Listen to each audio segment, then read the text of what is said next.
Welcome to Ask Earl Anything. This is the show where your questions make the show. Without questions, I don't have a show. This month is December 2022. I have a few questions, a few things I want to talk about. We're coming into the Christmas season. Couple different things that are on my mind, and a couple new things to tell you about. Things that are happening in my world.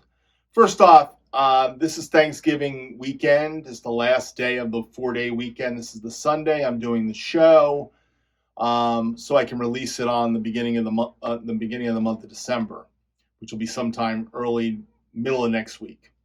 So back to work and all that good stuff start happening tomorrow. But I wanted to talk about a few new things that have been created. First off, I want to talk a little bit about my shout out video that I did on Thanksgiving Day. I shouted out to all my little drum club guys that love Earldrum. They love what I do. They love the songs I pick and seem to comment on most of my videos. So I shouted out to a whole bunch of you. If you did not see it, check it out. Now, a few of you may say, why wasn't I included? You know what I mean? These were guys that really are on almost every day on my videos. So I really wanted to shout out to those that are on my videos every day. Now, I've done some things. I said this last month. I used this as a shout out last month to talk about 3 interviews I did. One with Brian Gribben on his channel, Everything and That, or whatever it's called, I forget what he called it, but I was on his show. I was on the Drum Addict show, his his interview show, and I was on my friend Sean Woodley's show. So I shouted out to those at the beginning of the last show, so go back to the last show to watch what I said about each one of those. But I wanted to shout out at Thanksgiving and thank everybody for the faithful subscribers I have. The guys that love my videos and suggest videos and comment on videos and give me encouragement. I will tell you, this time of year is a little tougher than any other time of year for me. I don't think there's anything anybody can do about it. My friend Eric at the Drum Addict, he wrote me on Thanksgiving Day and he said, thinking of you, and he knows the loneliness that starts no matter what you're thinking when you've lost a loved one. And we've lost a bunch this year, and I've lost a bunch of friends this year, and besides my son, which you all know about. So not to get into all that stuff, just to say is this is a tough season of the year. So I wanted to be thankful at Thanksgiving and basically shout out to the people that keep my spirits uplifted, keep me doing this every day. Because truthfully, it would be easy to just either drop 10 videos in one shot rather than drop them once a day, or drop them whenever I want to do it, like once a week. But I enjoy the interaction daily with everybody, and this has kind of got me through COVID. It's got me through the last 5 years of this channel, to be honest. And the one thing about this channel is it's just a steady channel. I keep doing what I do and having fun with what I do and trying different things. And what you're seeing this past month is me doing trying some different types of grooves, different types of music for me, stretching myself, and doing the stuff that you guys love, the songs from the 60s and the 70s and the 80s. And I even did a new song. I did a new Paramore song. Paramore, that's how you say it, right? I like her voice. Yeah, I've already told you I like chick singers.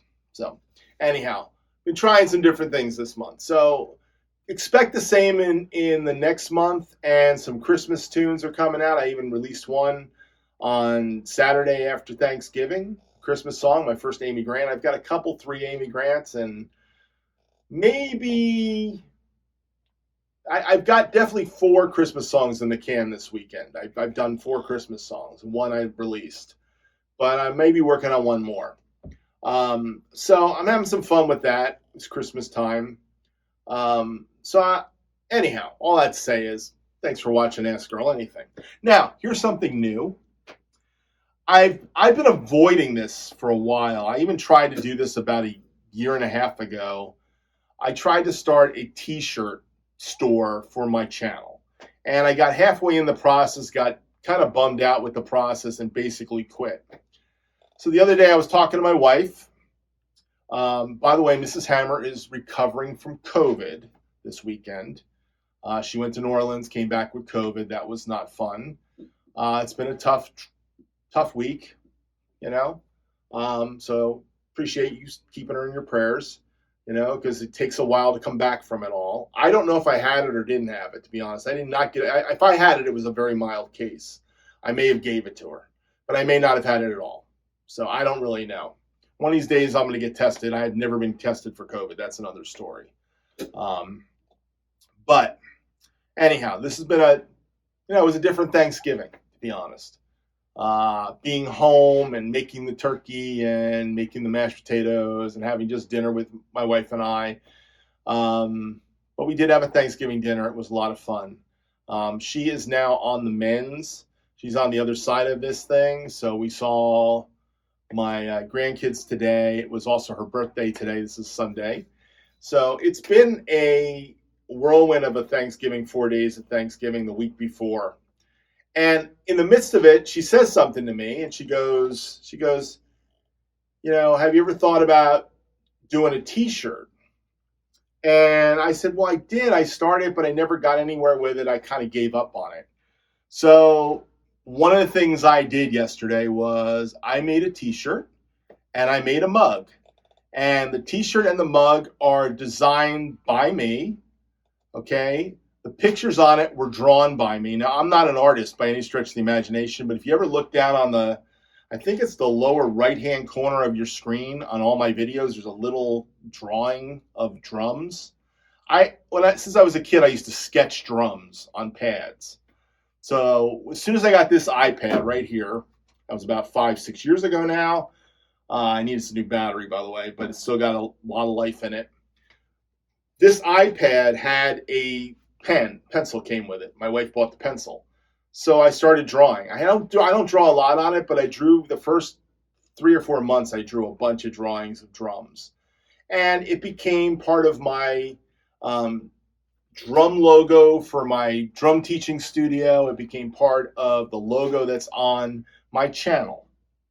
So I have a t-shirt with my drawing on it, and on the back it says, walk, breathe, rejoice, and play. And someday I will unpack those words, either on an Ask Earl Anything or a separate show. But those words are powerful words, have a lot of meaning to me. And I will tell you, the last word, play, has been especially meaningful to me in the last 3 years, where I've felt the need to play. Part of what I do on this channel is I play. I have fun playing. This is what I do for fun. And I find that playing, for me, is a really important part of my life. If I don't play, and it's not just playing drums, it's being with people, it's enjoying life, being like a child again. The older I get, the more I realize I'm going to become like a child someday. The older you get, you watch your parents go through end of life, and you start to realize they become childlike. It's kind of strange. They raise you as a child, and then you end up being with them as a child and in their end days. So my kids, if you're watching this, this is what you got to worry about someday. One day I get to the place where I'm like a kid. I need to be taken care of. And this is just the cycle of life. It's the cycle of life if you don't die. So I'm hoping for old age. But how am I going to go into my old age? I want to go into my old age playing. I want to go in my old age enjoying life. Drums is how I enjoy life. And having time with you, commenting about me playing drums is one of the ways I enjoy life too. So as as something to say to you, those of you that enjoy my channel, if you want to buy a t-shirt, there's a Spring Store link in all my videos going forward. I'm going to put a Spring Store link to it. And I'm going to hopefully have a discount opportunity for you too for the first bunch that buy shirts in the first month. So As soon as I get done with this program, I'm going to figure out how to get the discount code, and I'm going to put that discount code in the link in the description of this video if you want to buy a t-shirt or one of my mugs. By the way, the mug says Ask Earl Anything. It's got a picture on it. It says Ask Earl Anything on the bottom, and the other side says another picture with Conversations, my other show. Conversations is going to be a show with Mrs. Hammer, so it's going to be me and Mrs. Hammer on the show. We're going to talk about different things of life, and I'm enjoying that. I'm enjoying doing it with her. It's finally found something we can do together. So Conversations is morphed from me doing interviews to more of an Earl and Stephanie show. So more of that to come. We'll have another one this month by the end of the month, and hopefully in the new year we'll do that once a month with Ask Earl Anything. So a lot of cool stuff going on. Teespring store, or now they call it Spring Store. Earldrum Spring Store, that's a coming. So I will put a discount code to my two items, at least to the t-shirt. I don't know if I can do it to the mug. If I can, I'll go for both. And you get 10% off or something. I thought that was the only thing they offered. So I'm going to try to give it to you guys that watch Ask Earl Anything first.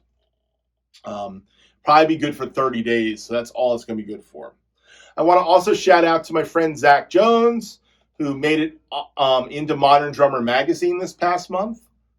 Congratulations, Zach. Of course, I don't read Modern Drummer magazine. If you want to see the video on why I don't read Modern Drummer magazine, there's a video about a year ago where I talked about my last issue of Modern Drummer, which I have to tell you, I'm extremely bummed that I don't read Modern Drummer, but somebody did get me the Zach article and I got to read it. So thank you. I'll go nameless, who sent me the article to Zach, but it was a great article. And I just think it's sad that we don't have a magazine anymore to hold and to touch and to love like we used to love. Drumhead and Modern Drummer kind of died the same day for me. Drumhead went out of business, and Modern Drummer changed to something I don't know what it is anymore. So I don't know what to do with Modern Drummer. But shout out to Zach. All right, got a few questions for Ask Earl Anything. We'll see what other twists and turns I throw at you. First question comes from Mickey F. He said, this was on the Time of the Season, the Zombies cover. He said, great job, Earl. I love the 4-stroke Ruff fill with the tom and the bass drum at the end. Could you explain and demonstrate it on Ask Earl Anything? Okay. So, there's a part where I do this. That's my 4-stroke Ruff, my common 4-stroke Ruff.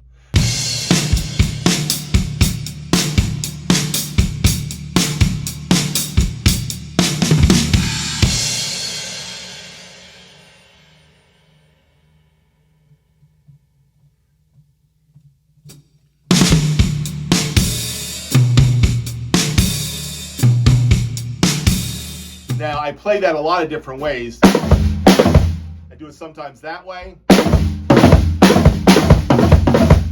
All it is right, left, right foot. It's how you phrase it.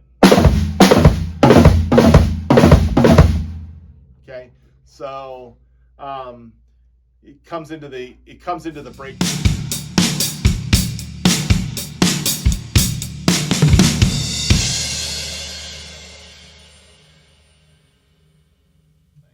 But the way you break it down again is, I don't think of it as a triplet. I just think of it as a flurry. It's kind of it's a Ruff. It's a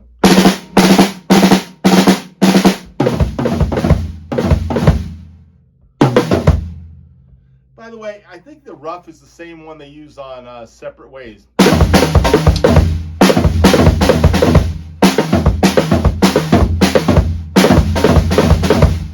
So it all depends on how you phrase it. You know what I mean? In Separate Ways, there's that little breakdown in Separate Ways, and he goes.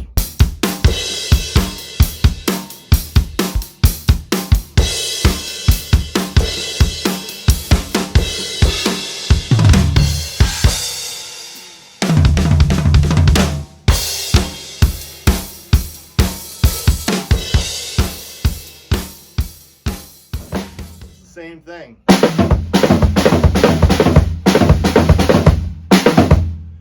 Right, left, right foot.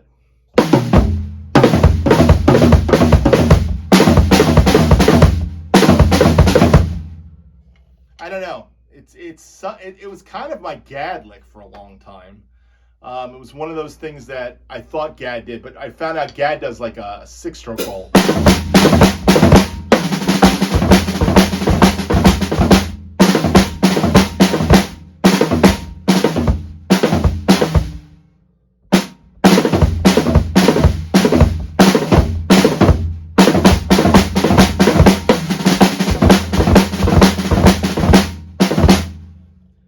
So Gad is really putting in more strokes to it. But when I first learned it, I think I learned it for the Gad thing in Asia.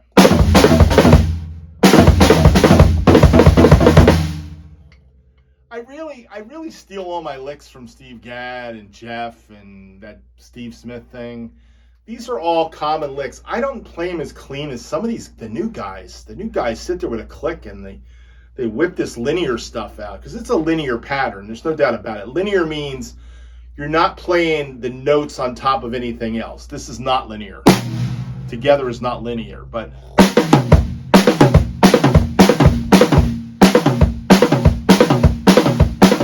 that's a linear pattern. Dagga-da-bum, dagga-da-bum, dagga-da-bum. So linear means separating it, one stroke on each drum or one stroke with a foot, you know, what. And I guess I'm phrasing it kind of like a triplet.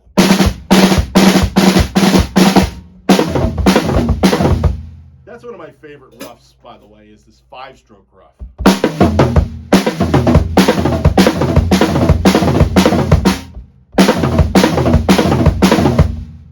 don't know if Bottom uses it or not.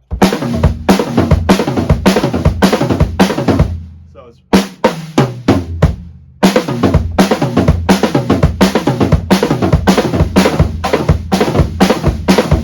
like a 5-stroke ruff. There's a lot of things you can do with these things if you sit here and goof around with it enough.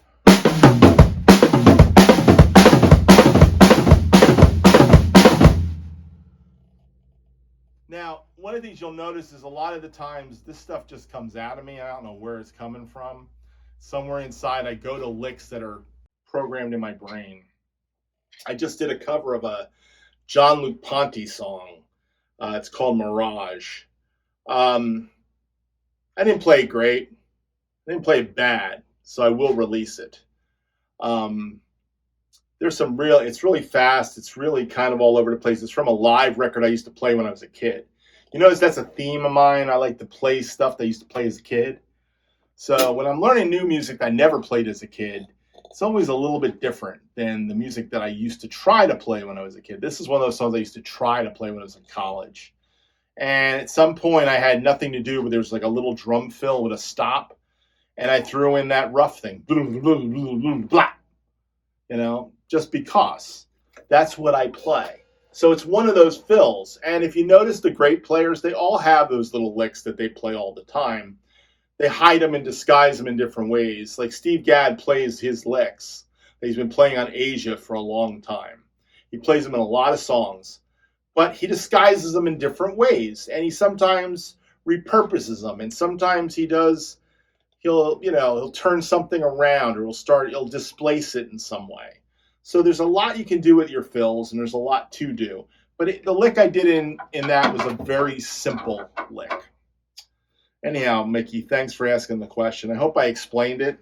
Oh, by the way, this hat, it's another one of the Matt hat collection, just so you know.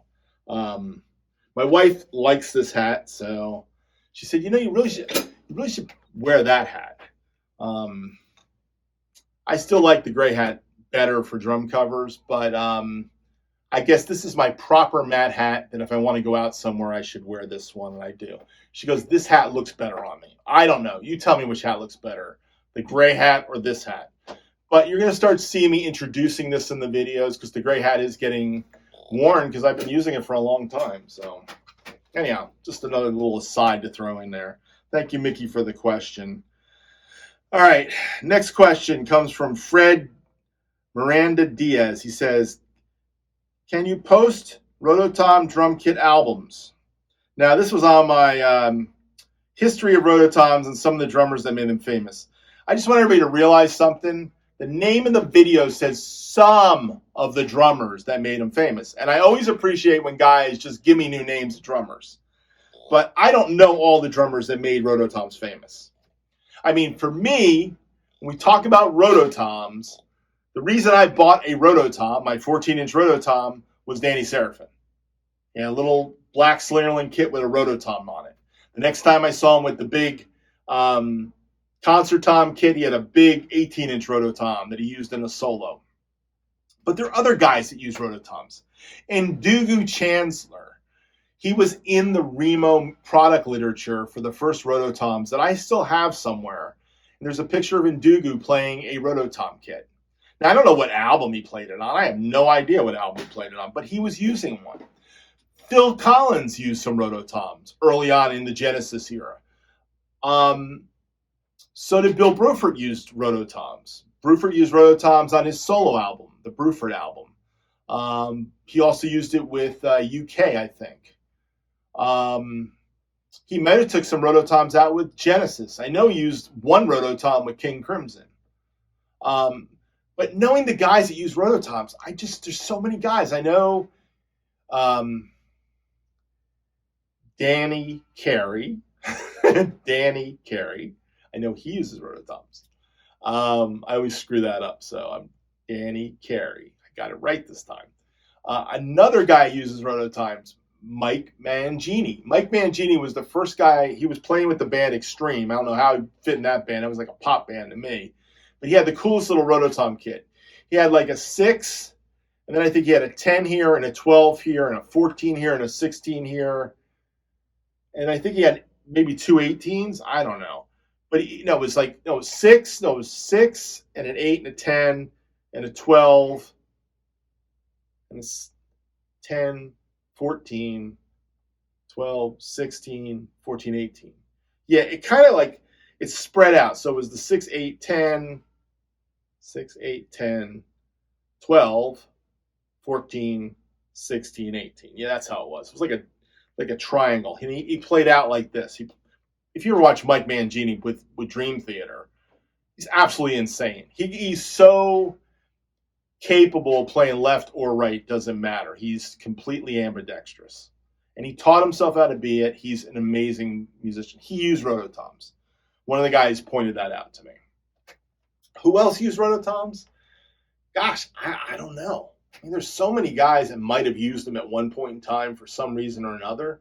They were so passé so fast, it wasn't even funny. I don't even know what to say about that. But Rototoms, that was what the question was. I think you wanted albums that were used Rototoms. I don't know any albums except for maybe the Bruford stuff and maybe what's the name of the band that Danny Carey plays for? Oh my gosh. See, I don't Tool. Maybe there's some Rototoms on Tool. Maybe there's some Rototoms on that band Extreme. I don't know. I'm not sure. So I don't know the answer to that question, but you asked it in a strange way. Can post Roto-tom drum kit albums. The Mad Critter kind of said, I believe he's requesting a video with a list of albums in which drums were recorded with Roto-tom. So I just wanted to say, ask questions so I can understand them. And then there's going to be, sometimes I'm not going to have the answers to them. So I don't really have the answers. But notice it says some of the drummers that made it famous. By the way, Alex Van Halen, he used Rototoms on Jump. At least he did on the video. I don't know if he used it in the studio or not. I think there might have been Simmons drums in there too. All right, I had a question from Brian Brooks. Brian Brooks said this was on The Red Door, Sitting In with the Big Band Volume 2 drum cover. This is a big band drum cover. There is a chart next to me, and he's asking me this question. Do you sight read these, or do you try to play by ear mostly and feel? Now, the answer to the question, of course, is I try to sight read them. But when you play them about 4 or 5 times, you're no longer sight reading. Now you're learning the song. So during the video of playing it over and over again, trying to get it right, I'm sure by the fourth take, I kind of have a lot of it in me. So I'm not sitting there hawking the music. But there were definitely certain parts of that song, if you look at the video, you can see I'm reading the music. Now, I am not a big music reader for drum covers. But big band drum covers with charts, that's a different ballgame. I like reading those. That's a skill I like practicing. So I've practiced on camera sight reading a bunch of my big band drum covers. So if any of my drum covers are in that big band family and you see some sheet music next to it, I'm trying to read the sheet music. That's pretty much a guarantee. Now, for the most part, like I've said before, I don't read music on drum covers. Most of my drum covers for pop music, rock music, 60s music, 70s music, yacht rock, 80s music, 90s music, music of today, jazz, funk, fusion, Latin, Partito Alto, which I did one of those. That was kind of fun. All that stuff I'm kind of learning by ear. It's when I play that big band swing stuff with a chart that you know I'm reading music. So I do read music, but I don't read it on everything. Hope that helps. I think developing your ear is one of the most important aspects of being a drummer. So I'm going to say it again. All right. Vince Gomez had a question. He said, great song, great cover. This was on Lot of Love, Nicholas Larson cover. For Ask Earl Anything, do you prefer to count off a song when you're playing live? I find it awkward and usually do 1, 2, 3 on the hi-hat with a little fill on the forehand, I guess. Not sure what I do. All right. It depends on the situation, Vince. Sometimes the situation requires you to do the count-ins. I've worked in church situations where there's a click count-in, where the click will go off and they will ask me to do or. Now, if I'm playing to a click track, I feel pretty confident about my click count-ins. I like working where somebody else counts the tune in. I also like working with guitar players and piano players that start songs and I kind of find the groove, especially if there's no click. That's fine. The problem is when I work with people that want me counting off the tune, but there is no click. How do you deal with that situation? That's always been the more challenging one. Like, do I know the tempo? So there's a trick I've learned. I think I got this from Rob Brown, by the way. I'm not going to say it's originally my thought. But when I heard it, I said, yeah, that's pretty much it. What you do is you sing the chorus of the song in your head. And you sing the chorus of the song in your head and you start getting a tempo. Listen, thinking the song. And once you get that tempo, you get it in there. And then when it's time for you to count off, you're kind of in the chorus part. Because the chorus part is, you're singing it. So you're doing it at a singing tempo, and it helps you to find the tempo a lot easier. So you do it. And you can count the song off. So that's one of the things that I've learned to do. So I just did a song today.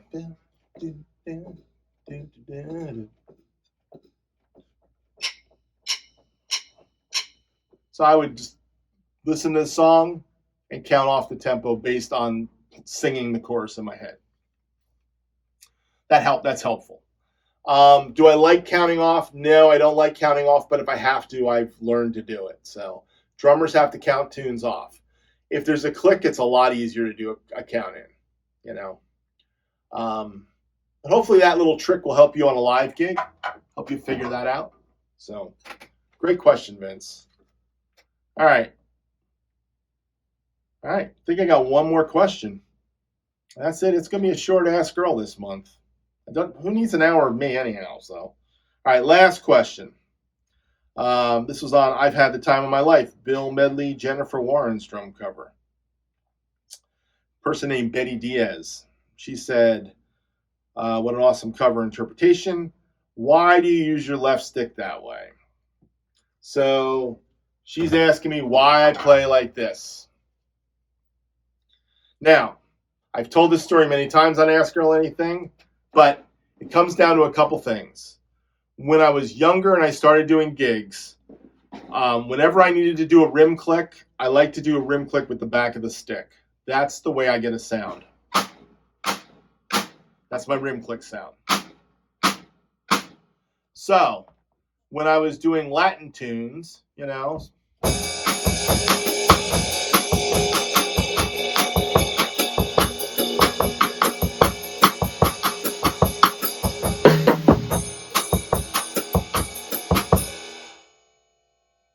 it was just easier, just move to the tom with the stick in my hand and not have to flip it over. It became an easy thing. So I started doing that on gigs. Then I started to realize that the sound of my backbeat had a certain pop to it.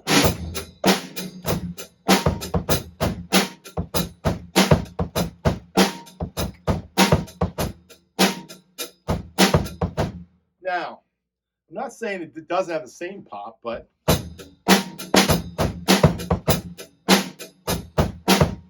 to me, there's a difference. And that's all it took for me to stay with the back of the stick. So between the sound of the snare drum and the cross stick's dilemma, I taught myself to play this way.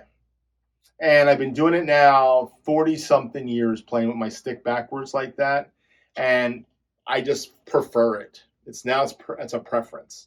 Now, if I turn my stick over and I do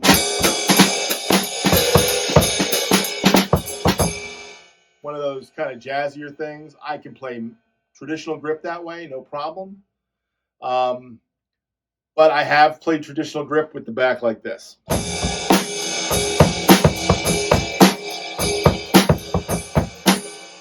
You just don't see me playing traditional grip a lot. So it's not my favorite thing to do, play traditional grip. But all that to say is that that's the reason why I play with the back end of the stick. And it is a preference, and I do it most of the time. Every once in a while, you catch me not using the back of the stick. But for the most part, that's what I do. So that's the reason why. Anyhow, remember, your questions make the show. Without your questions, I don't have a show. Again, I thank you all for being my subscribers. I appreciate your comments, your thoughts, your feedback. Please leave comments, please leave thoughts, please leave feedback, and ask questions for next month's show. I will do this again at the top of the year in 2023. So may you have a happy Christmas season, a Merry Christmas, Happy New Year, and I hope to see you guys again in the top of the new year with the next Ask Earl Anything show. Thanks for watching.